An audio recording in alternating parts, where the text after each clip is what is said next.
Biscuit অনেক খেয়েছো, একবার সুজির বিস্কুট বানিয়ে খাও। বাড়িতে এইভাবে একবার সুজির বিস্কুট তৈরি করে 3 মাস রেখে দিতে পারবে, আর যখনই খাবে মন ভরে যাবে। বাজারের কেনা যে কোনো বিস্কুটকে হার মানাবে বাড়িতে তৈরি এই খাস্তা মুচমুচে সুজির বিস্কুট। বিস্কুট তৈরি করার জন্য এখানে আমি হাফ বাটি নিয়েছি সুজি। নর্মাল যে কোনো সুজি তোমরা নিয়ে নিতে পারবে।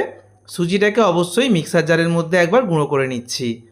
তো সুজিটাকে দেখো মিক্সার জারের মধ্যে ঘুরিয়ে একদম মিহি করে গুঁড়ো করে নিয়েছি। এবার যতটা সুজি তার অর্ধেক নিয়েছি চিনি। মিষ্টির পরিমাণটা বিস্কুটে যেরকম রাখতে চাও কম বেশি করে নিতে পারবে।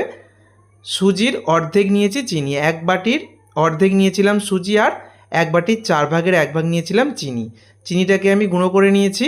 এবার একটা ডিম আমি ফাটিয়ে এই চিনির মধ্যে দিয়ে দিলাম।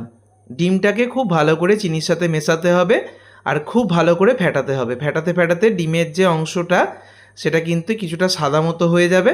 তো দেখো মিনিট 2-3 খুব ভালো করে ফেটিয়ে নিলাম। এই কাজটা তোমরা মিক্সার জারের মধ্যেও করতে পারো, কাজটা অনেক সহজ হয়ে যাবে।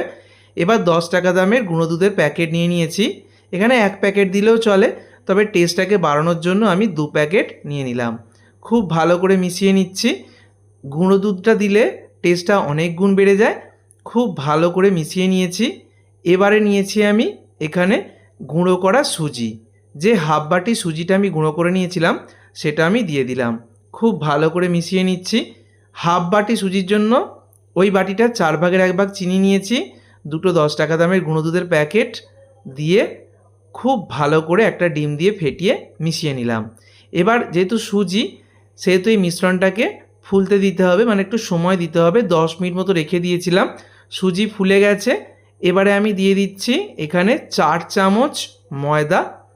এবার অল্প লবণ আমি দিয়ে দিচ্ছি।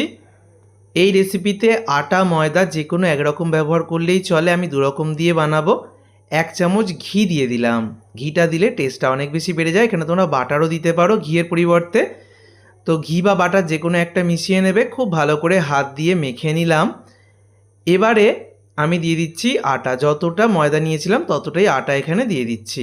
আবারও বলছি তোমরা আটা ময়দার যে কোনো একরকম নিয়ে নেবে, আমি 2 রকম ভাগ করে নিলাম। খুব ভালো করে এবার মেখে নিতে হবে। আর মাখাটা একটু মিডিয়াম করে মাখতে হবে, যেরকম আটা ময়দা মাখা হয় সেরকমভাবেই আমরা মেখে নিয়েছি। এবার এখানে গুঁড়ো করা বাদাম দিয়ে দিচ্ছি। এটা চীনা বাদাম, আগে থেকে বাড়িতে ভেজে রাখা চীনা বাদামটাকে একটু গুঁড়ো করে নিয়েছি, সেটা দিয়ে দিলাম। বিস্কুট খাওয়ার সময় মুখের মধ্যে পড়লে খেতে ভালো লাগবে, এটা না দিলেও চলে। ভালো করে মেখে নিয়েছি। দেখতেই পাচ্ছ মাখাটা কিন্তু একদমই আটা ময়দা লুচি পরোটা তৈরি করার সময় যেভাবে মাখিস ঠিক সেরকমটা করে নিয়েছি। এবার হাতের মধ্যে একটু ঘি মেখে নিয়েছি। ঘি মেখে নিয়ে এবারে গোল গোল করে শেপ দিয়ে বিস্কুটগুলো শেপ দিয়ে দিচ্ছি। দেখো প্রথমে গোল করে নেব, তারপর হাত দিয়ে চেপে নিচ্ছি। বিস্কুট ছোট বড় মাঝারি পছন্দ মতো শেপে বানিয়ে নেবে। এরকম করে নেওয়ার পর খুব সহজেই কাঁটা চামচ বা নর্মাল যে চামচ হয় সেটা দিয়ে এরকম দাগ দিয়ে দেবে। এতে করে বিস্কুটের মধ্যে খুব সহজেই একটা খুব সুন্দর শেপ দিয়ে দেওয়া সম্ভব হবে।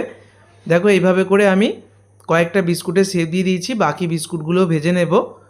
তো হাফ বাটি সুজি দিয়ে আমার অনেক বিস্কুট তৈরি হবে, প্রায় 30 থেকে 40টা বিস্কুট এখানে তৈরি হয়ে যাবে। প্রথম ব্যাচের বিস্কুটটা ভেজে নিচ্ছি। তেলটাকে ভালো করে গরম করে নিয়ে ফ্লেমটাকে একদম লোতে রাখবে। একদম লো ফ্লেমে ভাজতে হবে, সময় নিয়ে এটা একটু মাথায় রাখবে। তো বিস্কুটগুলোকে দেখো 2 পিঠ লালচে করে ভেজে তুলে নেব। 2 পিঠ লালচে করে ভাজলে বিস্কুটগুলো অনেক দিন পর্যন্ত খাস্তা থাকবে। আর এই বিস্কুটগুলো বানিয়ে যে কোনো এয়ারটাইট পাত্রে তোমরা বাইরে নর্মাল অবস্থায় 3 মাস পর্যন্ত রেখে দিতে পারবে।